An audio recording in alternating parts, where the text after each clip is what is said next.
Mossdale Caverns is a cave system located in a remote part of the Yorkshire Dales, England. Mossdale Scar is a limestone cliff, and at its base, Mossdale Beck, a stream enters into the cave. It is a very challenging cave system prone to flooding, with many passages involving long wet crawls, while other sections can be neck-deep in water. In June 1967, a group of 10 young individuals from 3 caving clubs decided to enter the cave. The 2 who had been down Mossdale previously were Leeds University friends Dave Adamson, who is 26 years old and the leader, and Geoff Boireau, who is 24 years old. The 3 21-year-olds, John Ogden, Jim Cunningham, and John Shepherd, were members of the Happy Wanderers Club from Bolton. The other members of the Bradford Pothole Club were Michael Ryan, 17, and Colin Vickers, 23, and Bill Frakes, 19. In addition to the men, Morag Forbes, 22, who was engaged to Adamson, and Collette Lord, 19, were also present. The aim of the main party was some blasting and excavation at the southern end of the high-level mud caverns, to see if the caverns continued to another level. Adamson and Boireau wanted to blow up the mini-cow passage that was obstructed in a deep part of the cave. Others just wanted a quick trip to Mossdale and helped bring gear to the caverns. The forecast was uncertain, but the weather good at that time. It looked likely that there would be thunderstorms. In private, Jim Cunningham and John Shepherd decided it was too risky. Adamson reassured them that he was aware of safe parts that won't flood during heavy rains. On June 24, 1967, the group enters the cave. 2 women just wanted to see the assembly hall, which is near the cave entrance, so Jim Cunningham and John Shepherd volunteered to look after them so rest can continue with their mission. So, at the entrance to the cave, the group split up. Adamson's group of 6 ventured into the deep parts while carrying the explosives. Morag watches as her fiancé David disappear into the caverns. In the early afternoon, John Shepherd, Jim Cunningham, Morag Forbes, and Collette Lord had completed their shorter, sightseeing trip, and they exit from the caverns at around 5 p.m. By now, it was raining slightly and the sky was overcast, but the situation was not bad. After returning to a nearby shooting hut, the 4 of them changed and prepared dinner. With nothing to worry about at the time, 3 members of the party left Morag at the hut and headed for Ingleton. The light rain continued, and at approximately 7:30 p.m., Morag went back to the Scar. She saw that there was not much of a change in the water level at the entrance of the cave. She headed back to the shooting lodge, which was a 30-minute walk across the moor. Soon after, the rain became torrential, and she went to the cave more, arriving at around 9 p.m. David's team wasn't supposed to exit the cave until midnight. Shockingly, a lake of swirling water covered the cave entrance.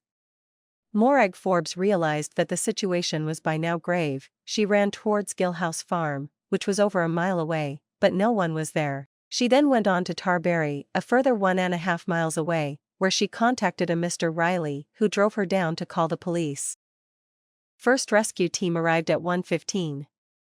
It was a horrifying scene. The cave was underwater, and Mossdale was a lake. The entrance to the cave was under 4 feet of water. At 2 a.m., they attempted to divert the stream. Although cave rescues were routine for the rescuers, there was no blueprint for Mossdale. They asked for the help from the other cave rescue organizations. In a matter of minutes, phones were ringing in pubs where cavers hang around. Through the mud and pouring rain, cavers from Yorkshire, Lancashire, Derbyshire, and Cheshire arrived at the cave to help rescue efforts. A small dam constructed around the entrance to divert the water. It required hundreds of laborers, many of whom worked with only their bare hands. Even 10,000 sandbags were added to strengthen it later. The dam needed to be repaired all the time. At 2:25 a.m., a rescue team managed to reach the assembly hall, which is just inside the cave entrance, but they found the part of the cave beyond Blackpool Sands, which was the only way on into the cave, and it was completely submerged. Therefore further rescue efforts have to wait until the water level reduced. The fire brigade had installed a number of pumps, which were diverting the water away. It was clear by 3 a.m. that the 12 pumps were having little effect on the level of the water, despite there being no rain since midnight. By 5 a.m. it was decided to use heavy digging equipment to divert the Mossdale Beck away from cave entrance.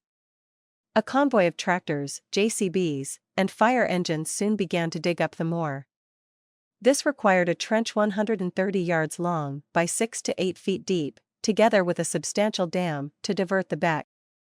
At around 8 a.m. on June 25, the level has been reduced with the aid of 19 fire pumps. First, a telephone cable was established between the entrance and the assembly hall. Since the water level dropped, now it was possible to reach the previously submerged parts of the cave as far as the rough chamber. Everyone hoped that the missing group had been trapped in the safer sections of the caverns that won't flood and had been able to survive the flood.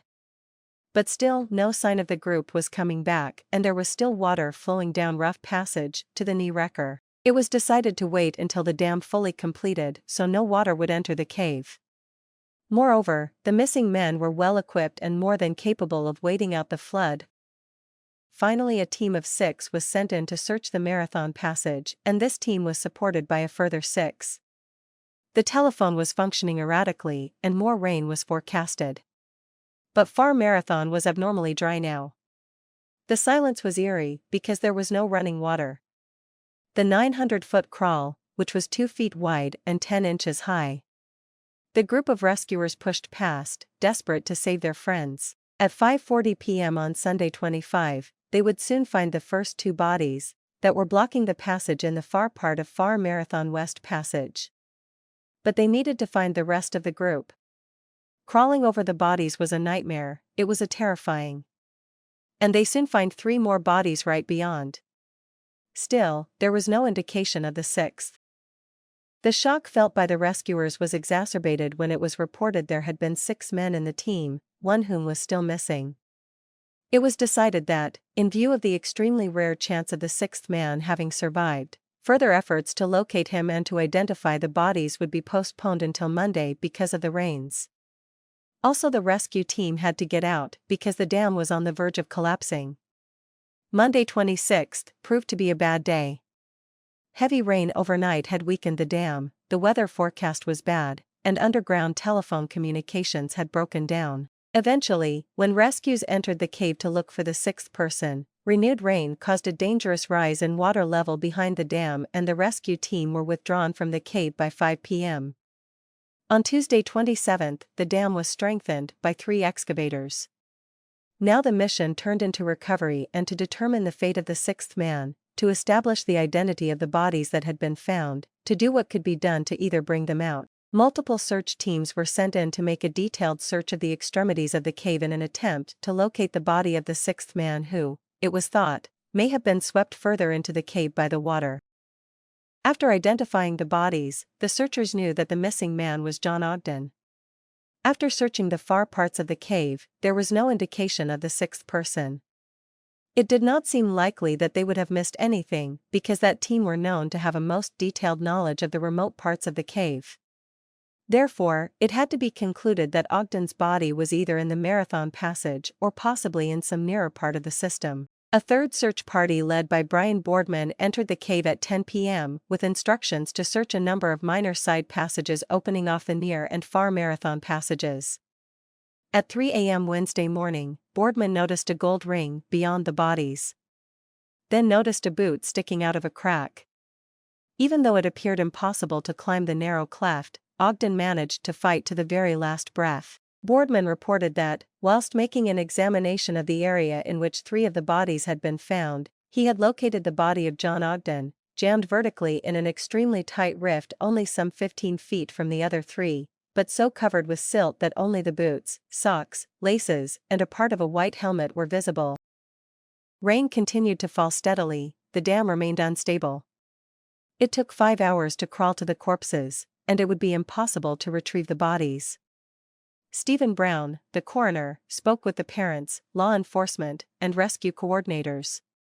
He obtained approval from the government to issue death certificates without the presence of bodies, and he ordered that the cave be sealed permanently and treated as a grave.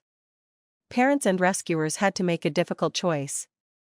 Many objected, but the bodies of 6 friends remained inside Mossdale Caverns. Despite the cave being sealed, Friends of the victims entered it in 1970 and moved their remains into a high-level cavern that would later be called the Sanctuary, a location that might be safe from flooding. The Mossdale Caverns incident remains Britain's worst caving tragedy.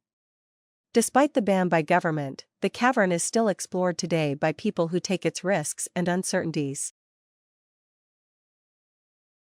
So that's all we got about the Mossdale Caverns, and thanks for watching. If you liked the video, please hit the like button. If you want to see more videos, hit the subscribe button, and if you have something to say, please leave a comment.